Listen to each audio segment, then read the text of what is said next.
ಇಂತಹ ಗಣೇಶ ಪ್ರತಿಷ್ಠಾಪನೆಯ ವೇದಿಕೆಯ ಮೇಲೆ ಅನೇಕ ಸ್ವಾತಂತ್ರ್ಯ ಹೋರಾಟಗಾರರನ್ನ ಕರೆಸಿ ದೇಶದ ಬಗ್ಗೆ ಬ್ರಿಟಿಷರ ವಿರುದ್ಧವಾಗಿ ಮಾತನಾಡಿದ್ದರ ಪರಿಣಾಮ ಎಲ್ಲ ಯುವಕರಲ್ಲಿ ತಿಳುವಳಿಕೆ ಬಂದ.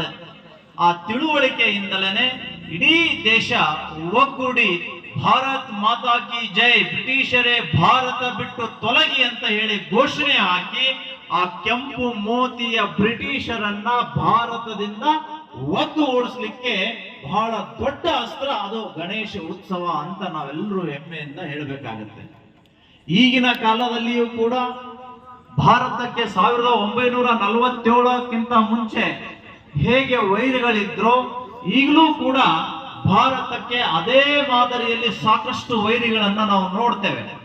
ಅಂತಹ ವೈರಿಗಳನ್ನ ಮಟ್ಟ ಹಾಕುವುದಕ್ಕಾಗಿನೇ ನಾವು ಅನೇಕ ಸಂಘಟನೆಗಳ ಮುಖಾಂತರ ಗಣೇಶನನ್ನ ಪ್ರತಿ ಗ್ರಾಮಗಳಲ್ಲಿ, ಪ್ರತಿ ತಾಲೂಕುಗಳಲ್ಲಿ, ನಗರಗಳಲ್ಲಿ ಪ್ರತಿಷ್ಠಾಪನೆ ಮಾಡಿ ದೇಶಭಕ್ತಿಯನ್ನ ಹೆಚ್ಚಿಸುವಂತಹ ಕಾರ್ಯ ಅನೇಕ ಸಂಘಟನೆಗಳು ಮಾಡ್ತವೆ.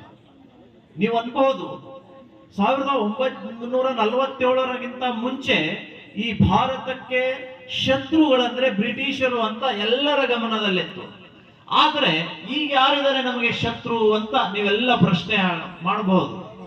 ನಾನು ಹೇಳ್ತೀನಿ, ಈ ಭಾರತ ದೇಶಕ್ಕೆ ಶತ್ರುಗಳಿಂದ ಅಪಾಯ ಇಲ್ಲ, ಆದರೆ ಹಿತಶತ್ರುಗಳಂತೇನಿದಾರಲ್ಲ ಆ ಹಿತಶತ್ರುಗಳಿಂದ ಈ ಭಾರತ ದೇಶಕ್ಕೆ ಬಹಳ ದೊಡ್ಡ ಗಂಡಾಂತರ ಇದೆ. ಹಾಗಾದ್ರೆ ಎಲ್ಲಿದ್ದಾರೆ ದುಶ್ಮನ್? ದುಶ್ಮನ್ ಕಹಾ ಹೈ ಪೂಛೆ ತೋ ದುಶ್ಮನ್ ಬಗಲ್ ಮೇ ಹಿ ಹೈ ಅನ್ನುವಂತಹದ್ದು ಇವತ್ತು ನಮಗೆ ಎದ್ದು ಕಾಣುತ್ತೆ. ಯುವಕರೇ, ಭಾರತ ದೇಶದಲ್ಲಿ ಇದ್ಕೊಂಡು ಭಾರತ ದೇಶದ ಅನ್ನವನ್ನ ತಿಂದು ಭಾರತ ದೇಶದ ಜಲವನ್ನ ಸೇವಿಸಿದಂತಹ ಅನೇಕ ಪಾಕಿಸ್ತಾನದ ಏಜೆಂಟರು ಇವತ್ತು ಪಾಕಿಸ್ತಾನದ ಪರ ಘೋಷಣೆ ಹಾಕ್ತಾ ಇದ್ದಾರೆ. ಎಲ್ಲೋ ಮೂಲೆಯಲ್ಲಿ ಯಾವುದೋ ಗ್ರಾಮಗಳಲ್ಲಿ ಪಾಕಿಸ್ತಾನದ ಪರ ಘೋಷಣೆ ಹಾಕಿದರೆ ಅದನ್ನ ಹೇಗೋ ಸಹಿಸಿಕೊಳ್ಬಹುದು, ಯಾವನೋ ಒಬ್ಬ ಕುಡುಕ ಘೋಷಣೆ ಹಾಕಿರಬಹುದು ಅಂತ. ಆದರೆ ದುರ್ದೈವದ ಸಂಗತಿ ಅಂದ್ರೆ ಕರ್ನಾಟಕ ರಾಜ್ಯದ ದೇಗುಲ, ಪ್ರಜಾಪ್ರಭುತ್ವದ ಮಂದಿರ, ವಿಧಾನಸೌಧದಲ್ಲಿಯೇ ನಿಂತ್ಕೊಂಡು ಕೆಲವು ಪುಂಡರು ಪಾಕಿಸ್ತಾನದ ಪರ ಘೋಷಣೆ ಹಾಕಿದ್ದನ್ನ ಇವತ್ತು ನಾವು ನೋಡ್ತಾ ಇದ್ದೀವಿ.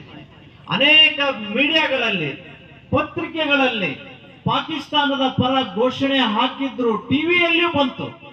ದುರ್ದೈವ, ನಮ್ಮನ್ನಾಳುವಂತಹ ರಾಜ್ಯ ಸರ್ಕಾರ ಪಾಕಿಸ್ತಾನದ ಪರ ಘೋಷಣೆನೇ ಆಗಿಲ್ಲ ಅನ್ನುವಂಥದ್ದು ಪತ್ರಿಕಾ ಹೇಳಿಕೆ ಕೊಡ್ತಾರೆ. ಅಂದ್ರೆ ಇವರು ಎಷ್ಟು ನಾಚಿಕೆ ಗೆಟ್ಟವರಿದ್ದಾರೆ, ಎಷ್ಟು ದೇಶದ್ರೋಹಿಗಳಿದ್ದಾರೆ ಅನ್ನುವಂಥದ್ದನ್ನ ನಾವೆಲ್ಲರೂ ಕೂಡ ಅರ್ಥ ಮಾಡ್ಕೊಳ್ಬೇಕಾಗತ್ತೆ. ಒಂದು ಭಾಗ ಇವತ್ತು ವಿಧಾನಸೌಧದಲ್ಲಿ ಪಾಕಿಸ್ತಾನದ ಪರ ಘೋಷಣೆ ಆಗಿದ್ದನ್ನ ನಾವು ಕೇಳಿದಿವೆ. ಆದರೆ ಇನ್ನೂ ಅದಕ್ಕಿಂತಲೂ ಒಂದು ಹೆಜ್ಜೆ ಮುಂದೆ ಹೋಗಿ ಸಂಸತ್ನಲ್ಲಿ ಪ್ರಮಾಣ ವಚನ, ನೂತನ ಸರ್ಕಾರ, ಮೋದಿಯವರ ಸರ್ಕಾರ ಪ್ರಮಾಣ ವಚನ ಸ್ವೀಕಾರ ಆಯ್ತು. ಆದ ನಂತರ ಸಂಸತ್ನಲ್ಲಿ ಲೋಕಸಭಾ ಸದಸ್ಯರು ಪ್ರಮಾಣ ವಚನ ಸ್ವೀಕಾರ ಮಾಡಬೇಕು. ಆ ಸಂದರ್ಭದಲ್ಲಿ ಹೈದರಾಬಾದಿನ ಒಬ್ಬ MP ಅಸಾದುದ್ದೀನ್ ಓವೈಸಿ ಅನ್ನುವಂತಹ ಮತಾಂಧ ಆತ ಹೇಳ್ತಾನೆ, ಪ್ರಮಾಣ ವಚನ ಸ್ವೀಕಾರ ಮಾಡಿದ ನಂತರ